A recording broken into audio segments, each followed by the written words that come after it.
ಬೇರು ಕೊಳೆ ರೋಗ ಹೇಗಿರುತ್ತೆ ಅಂತ ತೋರಿಸ್ಕೊಡ್ತೀನಿ. ಬೇರು ಕೊಳೆ ರೋಗ ಬಂದರೆ ಅದರ ಬೇರು ಯಾವ ರೀತಿ ಇರುತ್ತೆ ಅಂತ ಈ ವಿಡಿಯೋದಲ್ಲಿ ತೋರಿಸ್ಕೊಡ್ತೀನಿ. ಯಾವ ಥರ ಬೇರು ಇನ್ಸ್ಪೆಕ್ಷನ್ ಆಗಿರುತ್ತೆ ಅಂತ ಬೇರನ್ನ ಅಲ್ಲಿ ಅದನ್ನು ಓಪನ್ ಮಾಡಿ ಅಗದಿ ಅದನ್ನ ತೋರಿಸ್ಕೊಡ್ತೀನಿ. ಬೇರು ಯಾಕೆ ಗಿಡ ಒಣಗ್ತಿದೆ, ಆ ಗಿಡ ಒಣಗಿರೋ ಬೇರು ಯಾವ ಥರ ಇರುತ್ತೆ ಅಂತ ಈ ವಿಡಿಯೋದಲ್ಲಿ ಸಂಪೂರ್ಣ ತೋರಿಸ್ಕೊಡ್ತೀನಿ. ಸರ್, ನಮ್ಮ ತೋಟದಲ್ಲಿ ಒಂದು ಬಟರ್ ಫ್ರೂಟ್ ಗಿಡ ಒಣಗಿದೆ. ಇದು ಬೇರು ಕೊಳೆ ರೋಗ. ಇದರ ಗುಣಲಕ್ಷಣಗಳೇನು ಇದ್ರ ಬಗ್ಗೆ ತಿಳಿಸ್ಕೊಡ್ತೀನಿ. ಏನು ಒಣಗಿದೆ, ಇದ್ರದ್ದು ಏನು ರೋಗದ ಗುಣಲಕ್ಷಣಗಳು ನೋಡಿ. ಇದು ಎಷ್ಟು ಎಲೆ ಅಂದ್ರೆ ಎಲ್ಲ ತುದಿಯಿಂದ ಬಾಡ್ಕೊಂಡು ಬರ್ತಾ ಇದೆ. ಇದ್ರದ್ದು ಏನ್ ಕಿತ್ತರ ಆಗ್ತಾ ಇದೆ, ಇದ್ರದ್ದು ಏನು ಗುಣಲಕ್ಷಣಗಳು, ಇದಕ್ಕೇನು ಮೆಡಿಸಿನ್ ಮಾಡಬೇಕು, ಇದು ಮುಂದೆ ತಿಳಿಸ್ಕೊಡ್ತೀನಿ ನೋಡಿ. ಈ ತರ ಒಂದು 3-4 ಗಿಡ ನಮ್ಮ ತೋಟದಲ್ಲಾಗಿದೆ. ತೋರಿಸ್ಕೊಡ್ತೀನಿ ಬನ್ನಿ. ಜುಲೈಲೇ ಯಾಕೆ ಒಣಗುತ್ತೆ? ತುಂಬಾ ತೇವ ಇರುತ್ತೆ, ಮಳೆ ಆಗುತ್ತೆ, ಆದ್ರೂ ಯಾಕೆ ಒಣಗುತ್ತೆ, ಇದ್ರ ಬಗ್ಗೆ ಸಂಪೂರ್ಣ ಮಾಹಿತಿ ಕೊಡ್ತೀನಿ. ಇವಾಗ ಮಳೆಗಾಲದಲ್ಲಿ ಯಾಕೆ ಒಣಗಬೇಕಿದು? ಇವಾಗ ಮಳೆ ಸಮೃದ್ಧವಾಗಿ ಮಳೆ ಆಗ್ತಾ ಇರೋದ್ರಿಂದ ಮಳೆಯಲ್ಲಿ ಒಣಗಬೇಕಾದ್ರೆ ಕಾರಣ ಏನು? ಈಗ ಸಾಮಾನ್ಯವಾಗಿ ಗಿಡಕ್ಕೆ ಬೇಕಾಗಿರೋದು ಮಳೆ ಅಲ್ವಾ, ನೀರು ತೇವಾಂಶ ಅಲ್ವಾ. ತೇವಾಂಶ ಇದ್ರೂ ಏಕೆ ಒಣಗ್ತಾ ಇದೆ? ಇದು ಪಾತಿಯ ಕೊನೆಯ ಗಿಡನೇ ಯಾಕೆ ಒಣಗ್ತಾ ಇದೆ, ಯಾಕೆ ಮಧ್ಯೆ ಯಾಕೆ ಒಣಗ್ತಿಲ್ಲ, ಇದ್ರ ಬಗ್ಗೆ ಸಂಪೂರ್ಣ ಮಾಹಿತಿ ಕೊಡ್ತೀನಿ. ಮೊದಲೊಂದ್ಸರಿ ಇದೇ ಥರ ಒಣಗಿತ್ತು. ಮೆಡಿಸನ್ ಹಾಕಿದ್ಮೇಲೆ ಗಿಡ ಯಾವ ಥರ ಡೆವಲಪ್ ಆಗ್ತಾ ಇದೆ ಅಂತ ಸ್ವಲ್ಪ ನೋಡ್ಬೋದು. ಇದು ನಿಧಾನಕ್ಕೆ ಡೆವಲಪ್ ಆಗುತ್ತೆ, ಅಂತ ಬೇಗ ಡೆವಲಪ್ ಆಗಲ್ಲ. ಯಾಕಂದರೆ ರೋಗದಿಂದ ಚೇತರಿಸ್ಕೊಂಡಿರೋ ಗಿಡ ಸ್ವಲ್ಪ ನಿಧಾನನೇ ಡೆವಲಪ್ ಆಗೋದು. ನೋಡಿ.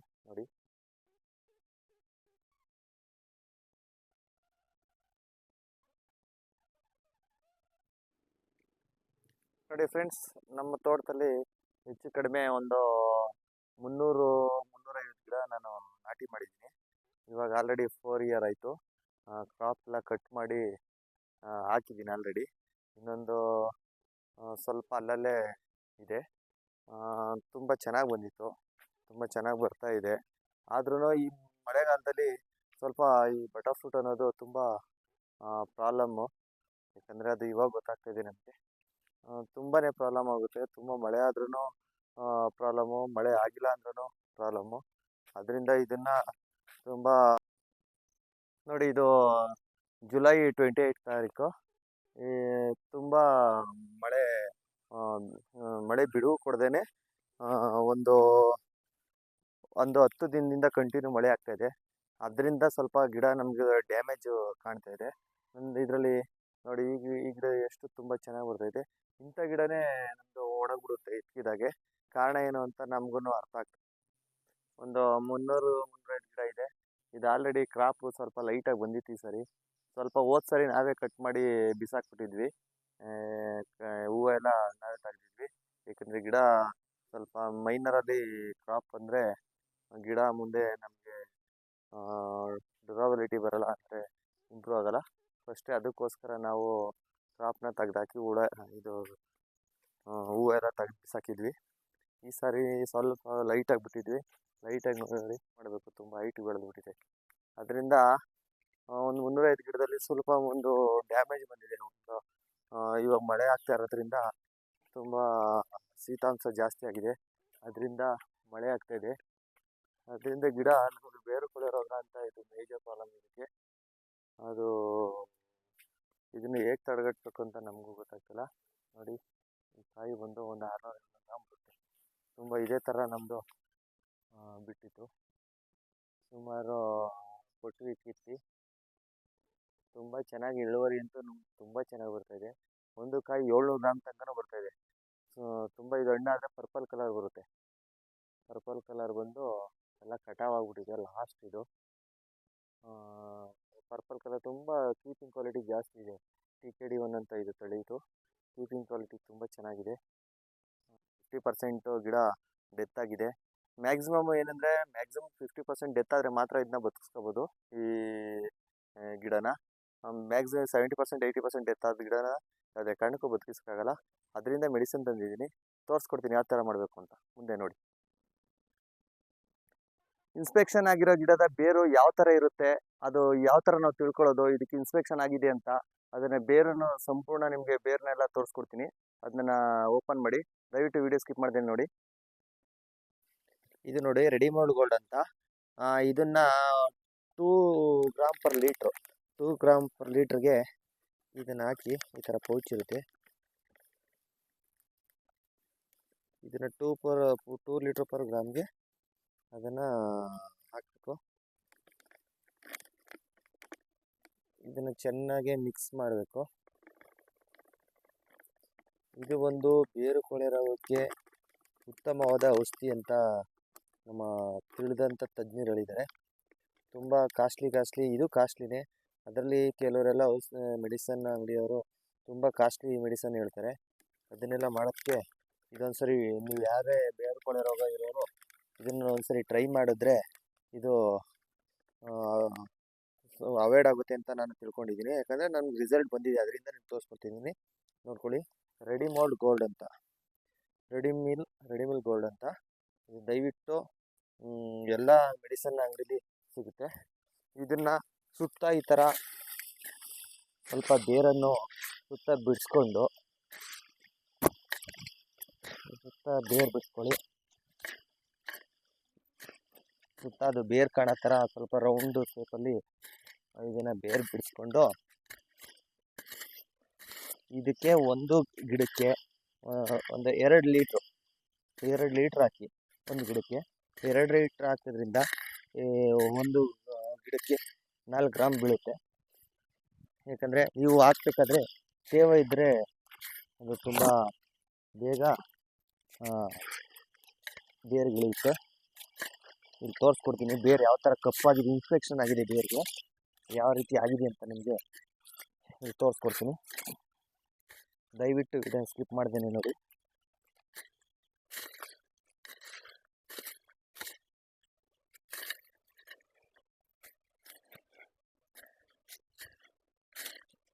ಯಾರೇ ಬಟಾಸೂಟ್ ಹಾಕಿ ಈ ಬೇರು ಕೊಳೆ ರೋಗದಿಂದ ನೊಂದಿದ್ದೀರಾ ಅವ್ರಿಗೆ ಸಂಪೂರ್ಣವಾಗಿ ವಿಡಿಯೋ ನೋಡಿದ್ರೆ ನಿಮಗೊಂದು ಸಜೆಷನ್ ಸಿಗುತ್ತೆ ಅಂದ್ಕೊಂಡಿದ್ದೀನಿ. ಇದು ಸಂಪೂರ್ಣ ಕಲಕಿ ಮಿಕ್ಸ್ ಮಾಡಬೇಕು. ಆ ಪೌಚು ಸುಧಾ ಅದು ಕರಗೋಗುತ್ತೆ. ಇದು ಪೌಚ್ ಯಾವುದೇ ಕಾರಣಕ್ಕೂ ಉಳಿಯಲ್ಲ, ಪೌಚು ಕರಗುತ್ತೆ. ಸಂಪೂರ್ಣ ಮಿಕ್ಸ್ ಮಾಡಾದ್ಮೇಲೆ ನಿಮಗೆ ಬೇರೆ ಯಾವ ರೀತಿ ಇನ್ಸ್ಪೆಕ್ಷನ್ ಆಗಿದೆ ಅಂತ ತೋರಿಸ್ಕೊಡ್ತೀನಿ. ನೋಡ್ಬೋದು, ಇವೆಲ್ಲ ನೋಡಿ, ಇಲ್ಲಿ ನೋಡಿ, ಈ ಬೇರು ನೋಡಿ ಎಲ್ಲ ಕೊಳ್ತೋದ ಥರ ಆಗಿದೆ ನೋಡಿ. ಕೊಳ್ತೋಗಿ ಒಂಥರ ಫುಲ್ ಬ್ಲ್ಯಾಕ್ ಆಗಿದೆ. ಇಲ್ಲಿ ನೋಡಿ, ಒಂದು ಕಡೆ ವೈಟ್ ಇದೆ, ಒಂದು ಕಡೆ ಬ್ಲ್ಯಾಕ್ ಇದೆ. ಅದೇ ಥರ ನೋಡಿ, ಎಲ್ಲ ಬ್ಲ್ಯಾಕ್ ಆಗಿದೆ. ಇದರಿಂದ ಬೇರು ಇನ್ಸ್ಪೆಕ್ಷನ್ ಆಗಿದೆ ಅಂತ ನಮ್ಮ ಇವರು ಸೈಂಟಿಸ್ಟ್ ಅವರು ಹೇಳಿದರು. ನನ್ನ ಫೋಟೋ ಹೊಡೆದು ನಾನು ಕೊಟ್ಟಿದ್ದೆ. ನೋಡಿ, ಎಲ್ಲ ಬ್ಲ್ಯಾಕ್ ಆಗಿದೆ ನೋಡಿ ಬೇರು. ಆರೋಗ್ಯಕರವಾದ ಬೇರು ಈ ಥರ ಇರಬೇಕು. ನೋಡಿ, ಅರ್ಧ ಒಣಗಿದೆ, ಅರ್ಧ ವೈಟ್ ಇದೆ. ಇಲ್ಲಿ ನೋಡ್ಬೋದು, ಎಲ್ಲ ಇದೇ ಥರ ಆಗ್ತಾಯಿದೆ. ಇದರಿಂದ ನಮಗೆ ನೋಡಿ ಗಿಡನೂ ಅದರಿಂದನೇ ಗಿಡ ಎಲ್ಲ ಫುಲ್ಲು ಒಣಗಿ ಸುಳಿಯಿಂದ ಒಣಗ್ತಾ ಇದೆ. ಅರ್ಧ ಗಿಡ ಒಣಗಿದೆ, ಅರ್ಧ ಗಿಡ ಇನ್ನು ಸ್ವಲ್ಪ ಹಸಿರಾಗಿದೆ. ಹಸಿರಾಗಿರೋದು ಬಾಡೋಕ್ಕೆ ಸ್ಟಾರ್ಟ್ ಆಗಿದೆ, ಅಂದರೆ ಒಣಗಕ್ಕೆ ಸ್ಟಾರ್ಟ್ ಆಗಿದೆ. ಇಲ್ಲಿ ನೋಡ್ಬೋದು.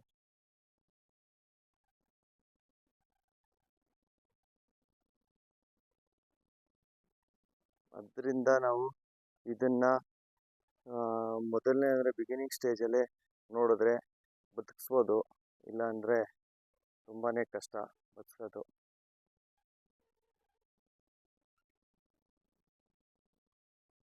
ನೋಡಿ, ಇದನ್ನು ಇವಾಗ ಪರ್ ಲೀಟ್ರು 2 ಗ್ರಾಮ್ ಥರ ಮಿಕ್ಸ್ ಮಾಡಿದ್ದೀನಿ. ಇದು ನೋಡಿ, ಪರ್ ಲೀಟ್ರು 2 ಗ್ರಾಮ್ ಥರ ಮಿಕ್ಸ್ ಮಾಡಿದ್ದೀನಿ. ಅದನ್ನ ಸಂಪೂರ್ಣ ನಾವು ಇನ್ನೊಂದ್ಸರಿ ಮಿಕ್ಸ್ ಮಾಡಿಕೊಂಡು ಒಂದು ಗಿಡಕ್ಕೆ 2 ಲೀಟ್ರ್ ಥರ ಈ ಥರ ಓಪನ್ ಮಾಡಿ, ಈ ಥರ ಬೇರನ್ನ ನಾವು ಸೋಸಿದ್ದೀನಿ, ಬೇರು ಕಾಣೋ ಥರ ಓಪನ್ ಮಾಡಿದ್ದೀನಿ. ಇದನ್ನು ಸುತ್ತ ಇದಕ್ಕೆ ಅಗದಿರೋದಕ್ಕೆ ಒಂದು ಗಿಡಕ್ಕೆ ಒಂದು 3 ಲೀಟ್ರನ್ನ ನಾವು ಹಾಕಬೇಕು.